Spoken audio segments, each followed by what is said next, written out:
Deixa eu só resumir para quem não entendeu nada até agora, porque a gente está falando do filme que conta a história de como se originou a bomba atômica.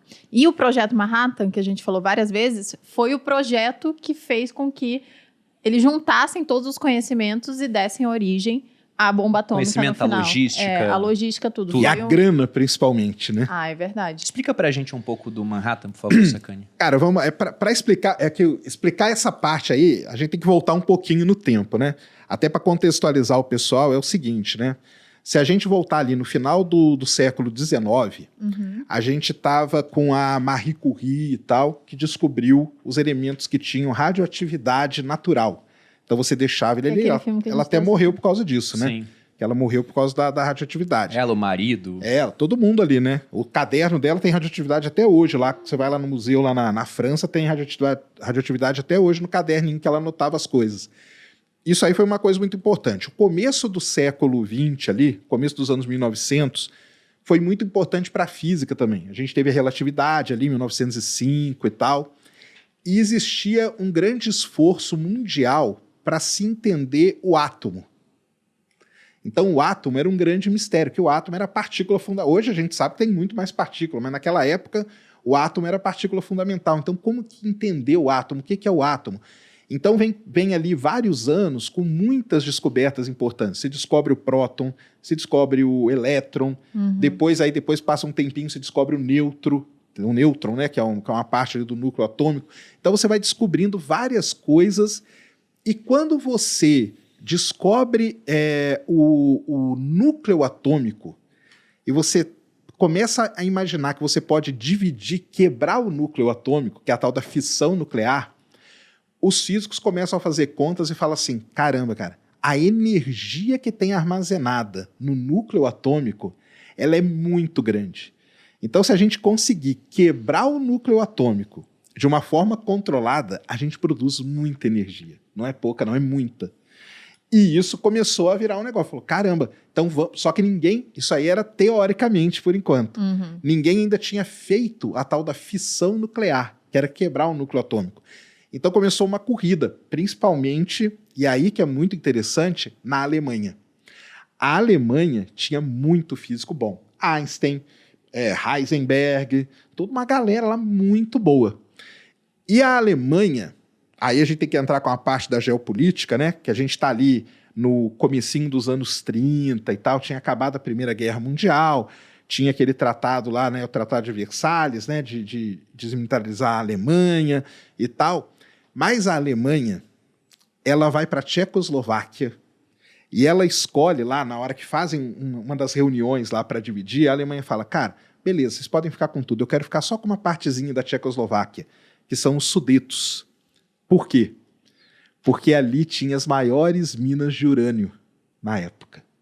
Já estavam de olho nisso no final da Primeira Guerra Mundial. Já estavam de olho nisso, por causa dos físicos alemães. Porque eles sabiam potencial. O pessoal falou, caramba, para fazer os testes e para poder estudar esse processo, a gente precisaria de muito material. E os Sudetos tinham esse material para a Alemanha. E aí, isso aí liga um alerta. Tanto que muita gente até fala o seguinte, né? Uma grande pergunta que tem é o seguinte, por que a Alemanha não fez a bomba atômica primeiro? Porque ela podia ter feito. Só que aí o pessoal aí tem várias explicações para isso, uma delas que o pessoal fala que é o seguinte, o nazismo não conseguiu fazer a bomba atômica por conta do próprio nazismo. O que acontece? Ciência de judeus, né? Exatamente, a ciência de judeus. Então, esses físicos que estavam muito bem ali, eles começaram a odiar aquele regime e começaram a ir embora da Alemanha. E aí, para onde que eles foram? Eles começaram a ir para a Inglaterra, para o Reino Unido e para os Estados Unidos.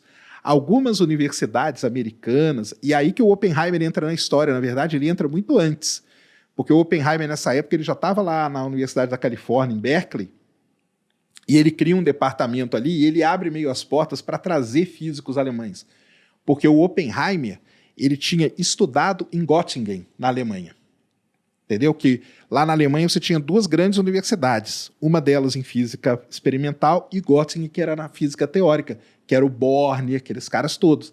E ele foi estudar lá, então ele tinha uma relação muito boa com os físicos alemães. E quando ele vê que essa coisa começa a pegar lá na Alemanha, o nazismo começa a ter perseguição e tudo, ele cria lá na Universidade da Califórnia um departamento para trazer físicos de lá. E aí esses físicos todos meio que fogem da Alemanha. E aí a Alemanha não consegue ir embora com a... Ficou sem capital humano. Ficou sem capital humano. E aí também ela entrou na guerra, e aí começou a gastar muito dinheiro com a guerra. Então ela já não tinha mais gente nem grana. Por isso que a bomba atômica não foi para frente lá. Mas nesse meio tempo todo, a fissão nuclear o pessoal já tinha conseguido fazer. Os alemães tinham feito a fissão nuclear primeiro. Eles conseguiram quebrar o núcleo atômico. Tanto que quando isso acontece, e isso chega nos Estados Unidos, os americanos ficam malucos. Cada laboratório sai correndo para tentar replicar aquilo. E na hora que eles fazem isso, aí entra... Você acha que Oppenheimer é um nome difícil de falar? Tem um nome muito mais difícil nessa história, que é um físico muito importante chamado Leo Szilard, que é um cara austro-húngaro.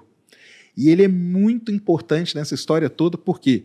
Porque ele percebe o poder de destruição que um negócio desse poderia ter, e ele sabia que a Alemanha estava pesquisando isso. Então ele chega junto com o Einstein, ele era amigo do Einstein, e eles escrevem uma carta para o presidente dos Estados Unidos, uma carta muito famosa, uma carta, ela tem duas páginas só, a carta que ele escreve, falando justamente isso. Oi? Fudeu. Mais ou menos isso. Falando, existe um poder poder de destruição muito grande no núcleo atômico, a Alemanha já está atrás disso, e uma coisa muito legal dessa carta, o pessoal, você achar aí na internet, você acha a carta para ler direitinho. Eles pensavam que fazer uma bomba, mas a bomba seria muito pesada para ser jogada de avião. Sabe qual que era a ideia original? Era você pôr a bomba num barco e jogar o barco num porto. Nossa. E aí ia explodir o porto e ia explodir as redondezas do porto.